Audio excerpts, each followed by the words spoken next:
Welcome to Follow Him Favorites. This is where John and I are sharing a single story to go with each week's lesson. John, it's Easter at Follow Him, and you've told me that you have a touching story for Easter.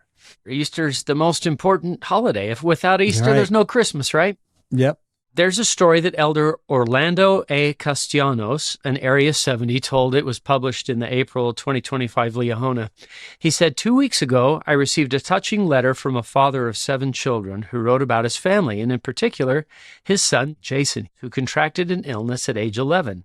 In the following years, Jason's illness recurred several times. The father commented on Jason's positive attitude and cheerful temperament. Despite his health problems, Jason received the Aaronic priesthood at the age of 12, always magnified his responsibilities, willingly and excellently, whether he felt well or not. Last summer, shortly after Jason turned 15, he had to be hospitalized again. During one of his visits, his father found Jason with his eyes closed, not knowing if his son was asleep or awake. He began to speak to him softly. "Jason," he said, "I know you faced many difficulties in your short life. Your condition is tough. Although you have a great battle ahead, I never want you to lose your faith in Jesus Christ." The father said he was startled when Jason immediately opened his eyes and said, "Never," in a clear and resolute voice. Then Jason closed his eyes and said nothing more. His father wrote, with that simple declaration, Jason expressed one of the most powerful and pure testimonies of Jesus Christ I have ever heard. With his affirmation, "Never," was etched into my soul that day. My heart filled with joy because my Heavenly Father had blessed me with being the father of such a great and noble young man. Wow. That was the last time I heard him bear his testimony of Christ. Although the family hoped this would be just another routine hospitalization, Jason passed away in less than 2 weeks. At that time, Jason's older brother and sister were serving as missionaries. Another brother, Kyle, had just received his mission call. In fact, the call arrived earlier than expected. On August 5th, just a week before Jason passed away, the family gathered in the hospital room to open Kyle's mission call letter and share it with the whole family. In the letter, his father wrote to me. He also sent a photograph of Jason in the hospital bed with his older brother Kyle by his side, holding the mission call. At the bottom of the photograph, they had written, "Called to serve their missions together on both sides of the veil." Wow. Yeah, isn't that a beautiful way to look at it? That's so tender. And Hank, it reminds me of when I was an EFY counselor. EFY is now FSY.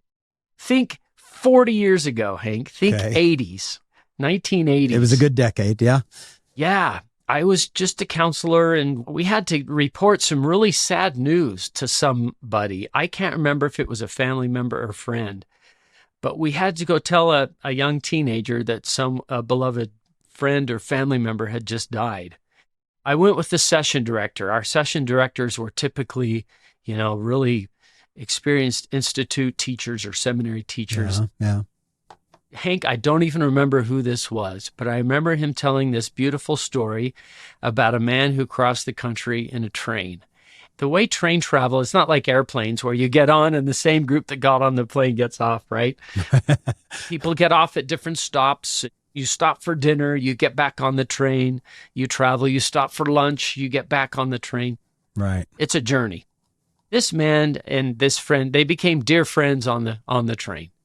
Get off and have dinner together, and they'd get back on again and have lunch together, and sometimes travel overnight. Just became close. Well, one time there was a night stop, and they got off and were separated or something. One of these men got back on the train and sat down and was like, "Where's my friend?" And his friend was gone, and the conductor, I guess, found him and said, "Oh, I'm so sorry. Something happened, and he had to take an earlier train out. But you're going to the same place. He just caught an earlier train." I don't remember who that session director was, but that was a very comforting story. Yeah. The separation is temporary. You're going to the same place. He just caught an earlier train. Yeah.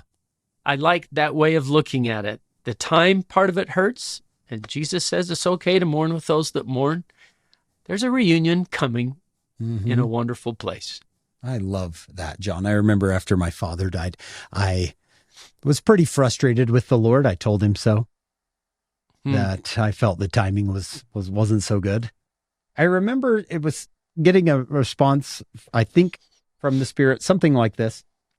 He's having a pretty good time right now with his parents and his friends and people he has lost.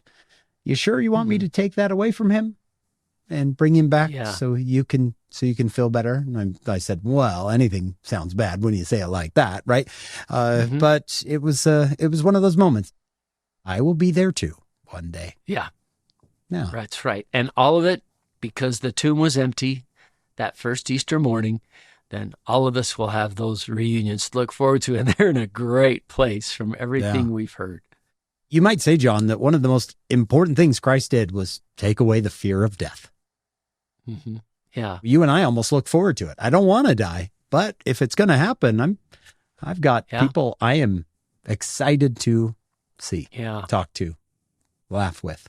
President Nelson tells a story of being on an airplane where what happened? It was like a propeller-driven airplane, and the engine exploded or something. Right. And he said that people on the plane were screaming, and he was thinking, I'm going to see my family. It was totally different because of our testimonies of Christ, right? I love it. I love it. Well, come join us on our full podcast this week. We're looking at the Easter holiday. You don't want to skip this one. We're with Courtney Rich, and she shares some personal experiences that touch John and I think will touch you as well. And then come back next week. We'll do another Follow Him Favorites.